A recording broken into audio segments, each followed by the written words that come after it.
Managing multiple passwords and dealing with legacy MFA systems can drain productivity and lead to risky behaviours in the workplace. I'm joined by Geoff Schomburgk from Yubico. Great to see you, sir. Ahron, good to be here again. Obviously, there are a lot of people who get pretty frustrated with the constant two-factor authentication, etc. Yeah. Talk to us about the main issues we're seeing at the moment when it comes to phishing. Yeah, well, there's two. There's the productivity and the term MFA fatigue.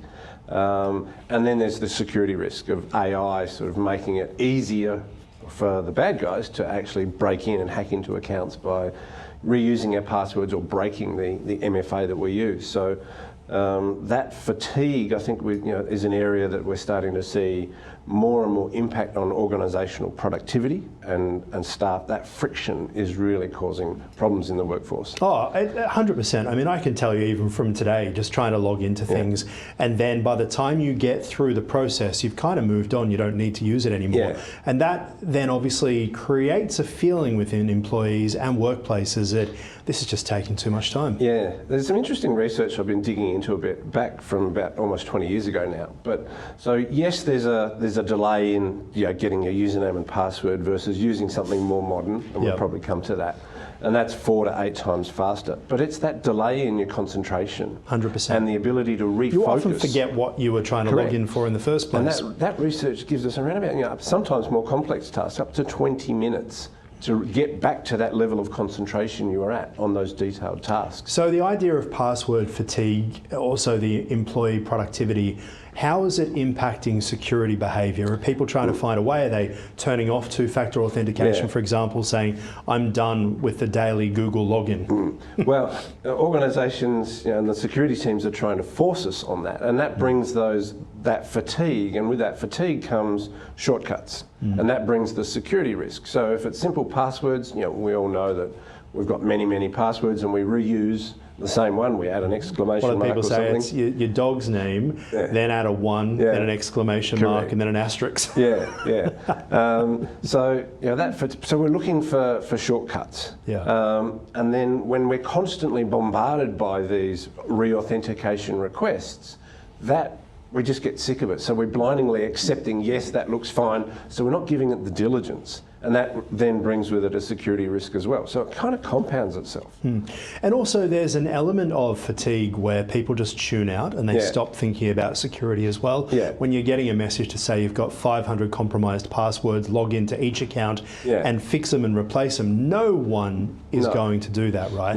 And the tech companies are trying to catch up. I see Apple's made an announcement about that this week as well with iOS 27. But for many people, they're just not even thinking about it anymore. It comes with negative connotations. It does, and that's what, as an industry, we have to make it simpler and make it easy for people to be better with their cyber hygiene, because the consequences are quite significant. All right. We've spoken about the problem. What could the answers be when we talk about measures that organisations can actually take to help with the authentication process, because it still is needed to be done? Absolutely, and we need to protect the keys to the castle. We need to protect our online accounts, because most of what we do is online. So we need to protect them. So how can we do that? We can do it with simplifying the number of authentication requests and tools like single sign-on and having an identity provider in your corporate world that you don't have to log in all the time.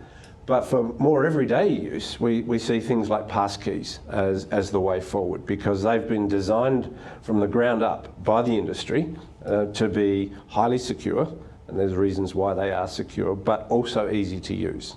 And as I said before, that experience is 4 to 8 times faster of simply using a physical security key or using a biometric or a fingerprint rather than typing in something, getting a second code. Oh man, so you're talking my language. Yeah, I mean, you see all these things like facial recognition, fingerprint recognition, and yet we're still doing things the old slow way as well. How much time do you think businesses could save if they move to something that streamlines authentication? Yeah, and it's difficult to sort of quantify that because businesses vary a lot, but we know that there is that efficiency gain from the time taken to authenticate.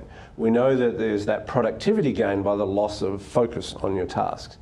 And we also know that the impact on the back end, the corporate IT support teams, they're not getting bothered as much. So that reduction, so we can really build a business case looking at all of those different components.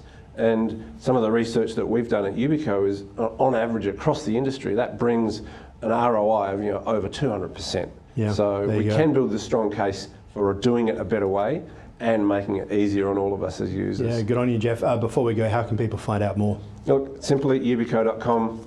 There's a lot of resources there. We've got a network of partners around the country, around the world that are actively supporting us in this journey, and we think that's a good starting point, and get people involved and get them on that journey. All right, Geoff, always appreciate your time. Thank you. Thanks, Ahron. Great to be here.